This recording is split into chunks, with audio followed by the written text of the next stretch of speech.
Oi, pessoal! Vamos começar a falar um pouco agora sobre a Revolução Francesa, tá? A gente deu início em sala de aula, mas não conseguimos aprofundar tanto. Então eu decidi fazer esse vídeo pra gente poder entender um pouquinho melhor. Eu não vou fazer até o fim do conteúdo, certo? A gente vai pegar primeiro os antecedentes, a situação da França, a questão social, até que a gente chegue de fato na Revolução, tá? Vamos fazer por partes, para vocês poderem entender tudo direitinho e estar acompanhando com essa linha de raciocínio, ok? Vamos começar discutindo uma coisa. Como era a França antes mesmo desse processo revolucionário? A França era um país que vivia no antigo regime, ou seja, numa monarquia absolutista. Isso a gente já tem conhecimento, já dominamos esse conhecimento desde o 7º ano. Numa monarquia absolutista, o rei ou a rainha, ele tem domínio total sobre a população, né? Sobre o país. Então isso já é bem difícil, né? Em qualquer situação. Só que para piorar, na França, existia uma quantidade muito grande de pessoas que viviam na zona rural. Ou seja, a maior parte disparada da população era caracterizada pelos camponeses, ou seja, pelos trabalhadores do campo. O que é que nós vamos encontrar nessa situação? O que a gente vai entender é que existiam 28 milhões de habitantes na França no século XVIII. E a maior parte, né, em torno de 26 milhões, mais de 26 milhões, eram trabalhadores rurais. A outra minoria que restava era composta pelo clero e pela nobreza, ou seja, pelos privilegiados. Quem era o rei da França na época da Revolução? Era o rei Luís XVI, tá? Então, vamos gravar isso aí, porque o que a gente falar agora sobre monarca, sobre rei, estaremos nos referindo a Luís XVI, certo? Vamos falar um pouco agora sobre a sociedade.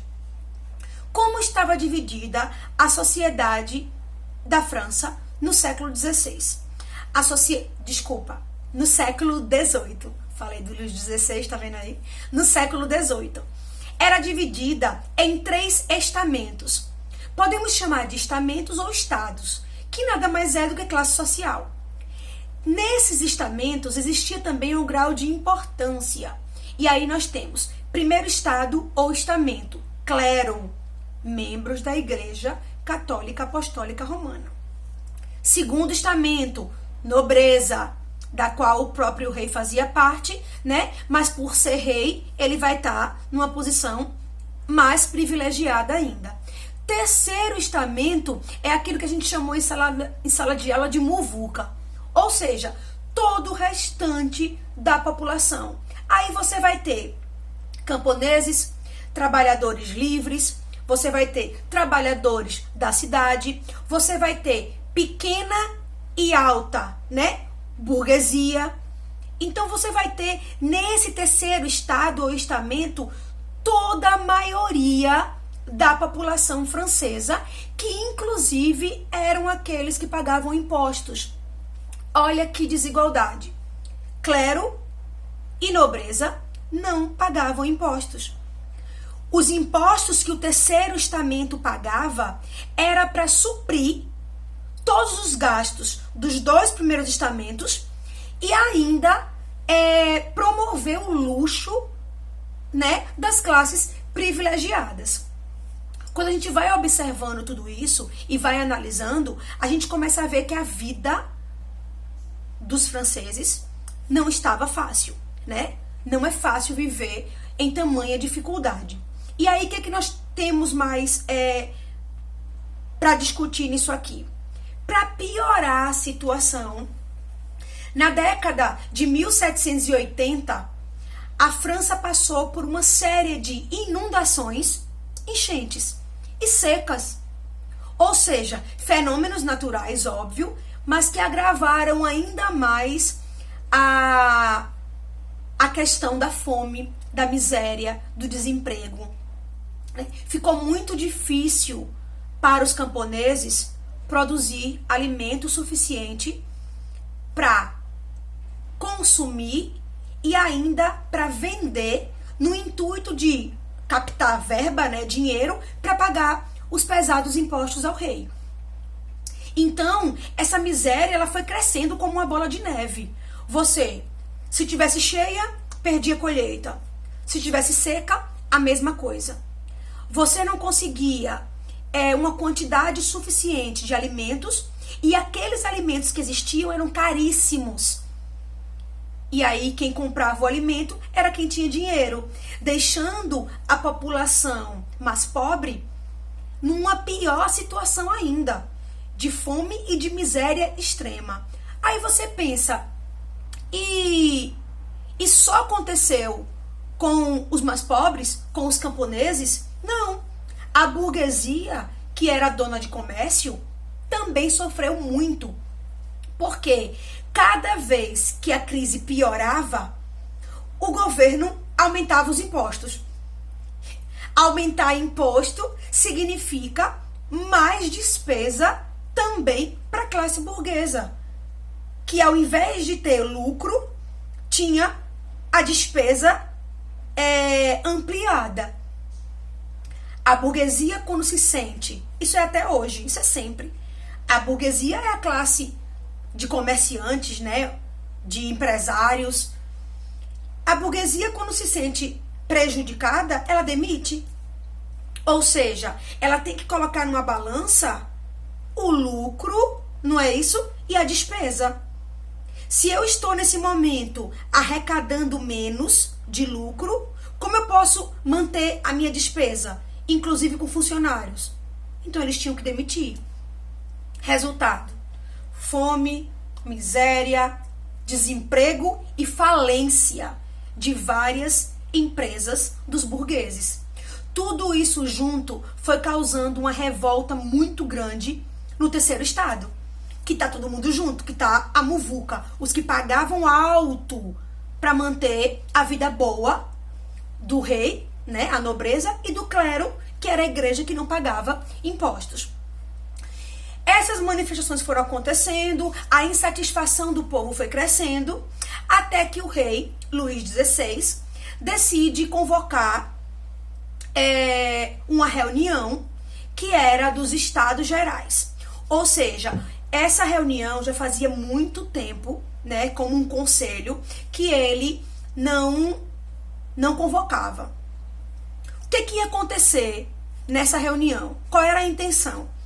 Era que houvesse um voto, né? Aliás, era que houvesse uma proposta para ser votada, né, como no Congresso, e decidido se aumentariam ou não os impostos. Agora, olha que interessante. O voto valia por estamento. O voto valia por classe social. Nós falamos sobre isso em sala de aula, né? No nosso último encontro, inclusive.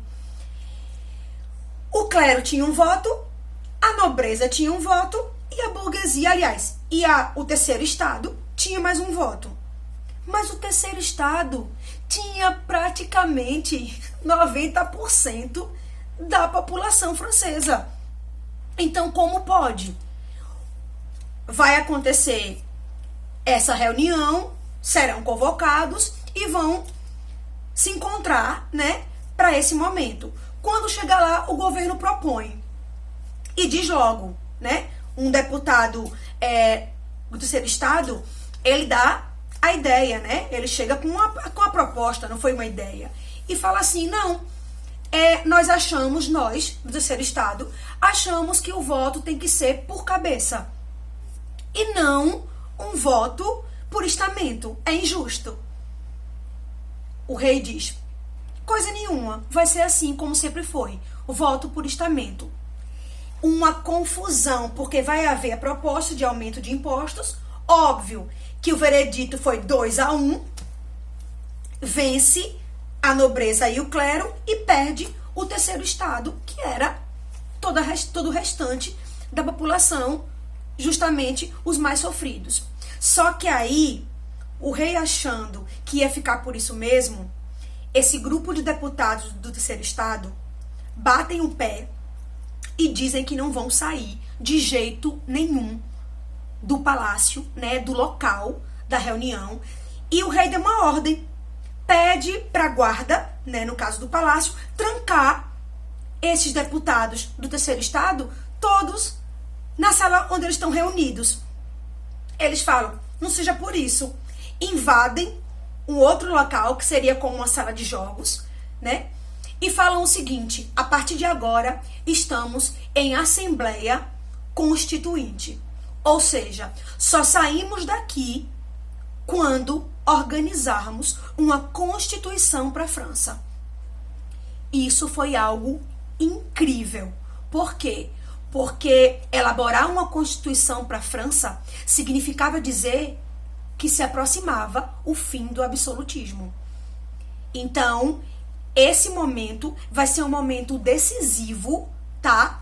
Para a história francesa e para que comece, a partir daí, o enfraquecimento da monarquia, do antigo regime, né? A monarquia absolutista. E uma troca muito expressiva, né? Do poder para as mãos, né? De uma nova classe, que era o que a burguesia mais queria. Era participação política. Era o direito de votar de fato naquilo que lhes era interessante.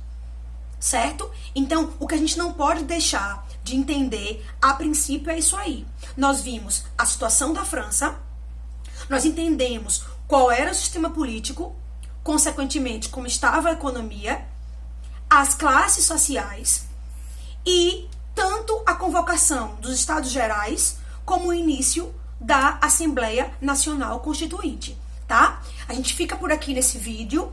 Vocês têm atividade para resolver, porque eu enviei para vocês slides com atividade. E no próximo vídeo a gente vai falar da Revolução em si, tá? Tomada da Bastilha, a organização, né, dos grupos de revolucionários. Então fica para a próxima aula, tá certo? Beijão e a gente se vê logo logo.